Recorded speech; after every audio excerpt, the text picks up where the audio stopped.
And so we come to the building of the ships America and Ranger. So John Paul Jones didn't stay anywhere long, but twice he stayed in Portsmouth, New Hampshire for the very long visits waiting to equip the historic Ranger and the America. So he was basically overseeing their construction.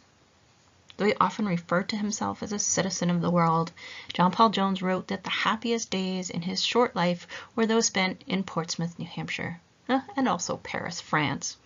During both visits to Portsmouth, he divided his time between things social and things military. Jones arrived from Philadelphia via Boston in 1777. And at that time, Portsmouth, New Hampshire had a very strong shipbuilding tradition.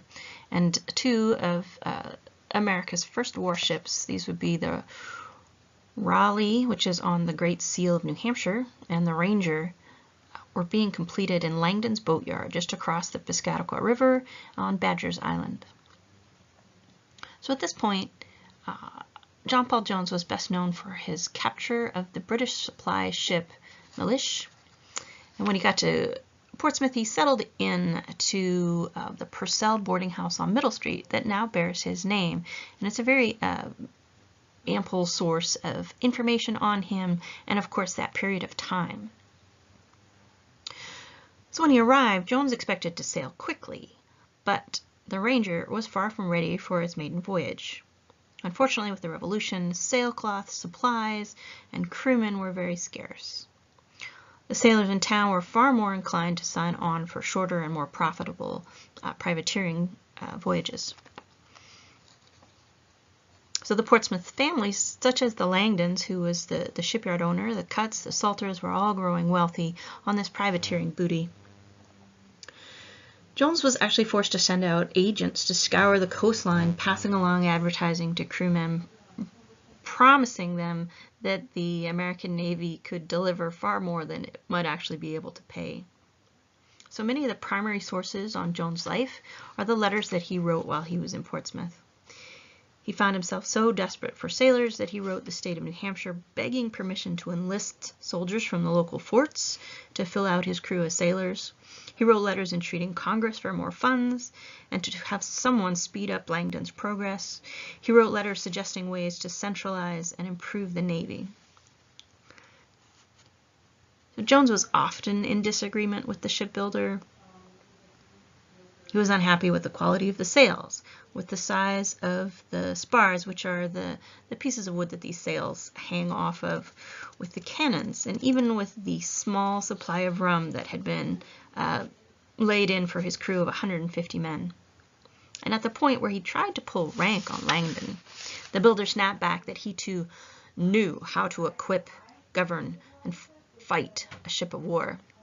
So any of Jones's efforts to drive Langdon forward to work faster really did not speed the preparation of Ranger. But finally, despite many delays and bad weather, on November 1st, 1777, Jones and a rather reluctant Piscataqua crew departed from Portsmouth. And on the voyage that followed, it was in his intent to raid the English shipping and coastal towns. And this he did, so with the capture also of a warship, the HMS Drake, and the pillaging of Whitehaven. So next up, we have the ship America. So by the time that John Paul Jones returned to New Hampshire 4 years later, he was known worldwide for his naval skills. His destruction of the British warship HMS Serapis was the source of ballads and books and paintings. He had been presented to the French King Louis XVI at Versailles, and his image had been cast into medals and made into sculptures. So, of course, to the biggest hero of this war would go the biggest ship in the American Navy. Jones was commissioned as a captain of the first ship of the line, the USS America. Unfortunately, it had only been half-hearted construction and very underfunded in its beginnings. So when Jones arrived in August, he could see that progress hadn't been made quickly. When he got there, he fell right back into this dual role, charming the local high society, but also in this battle that he had with shipbuilder John Langdon. So although Jones was actually staying only 3 blocks from where Langdon would build his downtown mansion that year, they disagreed so profoundly over the building of the America that Jones eventually began to correspond with Langdon via letters instead of going to him in person. So this overseeing of the construction became a war against frustration. So although famous, Jones had no money that he could use to assist in the progress of this building. Congress still owed him $15,000, which was a large fortune at that point, in income and prize money from his 6 years of previous service. Langdon, meanwhile, was actually threatening to scrap the entire build with the 74-gun America if he did not receive immediate funds from Congress. So at this point, Jones, threatened with this destruction of the ship, convinced his friend, a Revolutionary War financier, Robert Morris, to forward him $10,000 that he might give to Langdon to continue. And yet, on checking the progress, there were still only 8 men working on the huge ship, and the funds were so quickly absorbed that Jones suggested to his superior officers that perhaps the money was being funneled into some private project.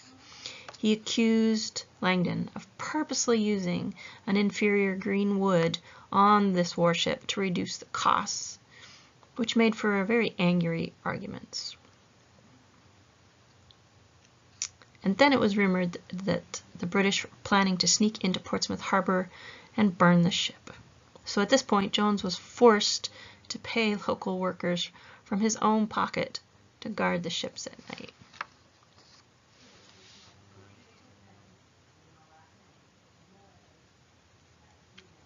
Unfortunately, John Paul Jones's efforts were all for nothing. Just before the ship was to be launched, he received a message from the U.S. Congress. They had decided to give the ship to the French to replace one called the Magnifique. The ship had been a ship of the line that had run aground near Boston. So unfortunately, at that point, Jones had to give up this brand new ship that he had overseen for so long. So with great restraint, Jones may have questioned this decision, but he did not actually protest. He had overseen the building of the ship for a year, everything right down to like the design of the wood carvings, the size of the cabins. But he agreed to remain with the ship until its transfer to the French Navy. And he personally directed the launch from the boatyard, which was very complex because the harbor at that time was thinner and shallower. There was more dangerous rocks. So there had to be an elaborate system of launching this massive ship when it had been completed. So at that point, the America, still without sails or masts, floated into the Piscataqua in October of 1782.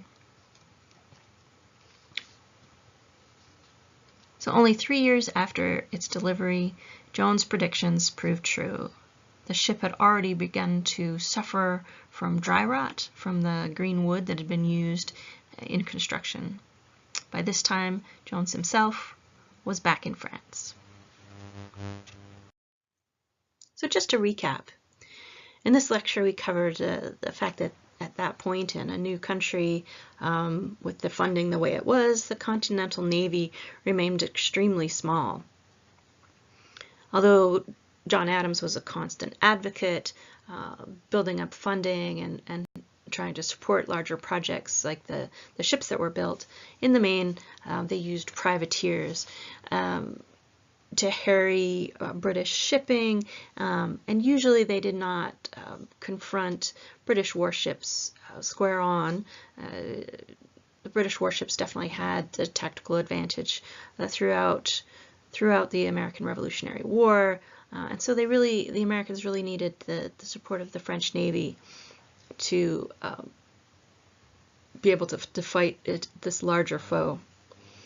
So then we looked at John Paul Jones himself, who's known as the father of the American Navy. And specifically, we looked at the two ships that were built in Portsmouth that he one he commanded, and the other he only got to oversee the building of it.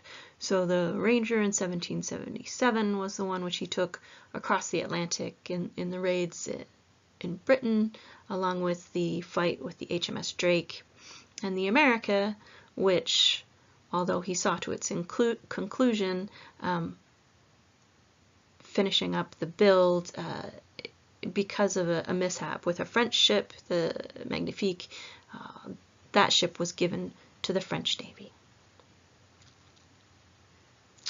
So I recommend doing the quiz right away and then moving on to the next lecture.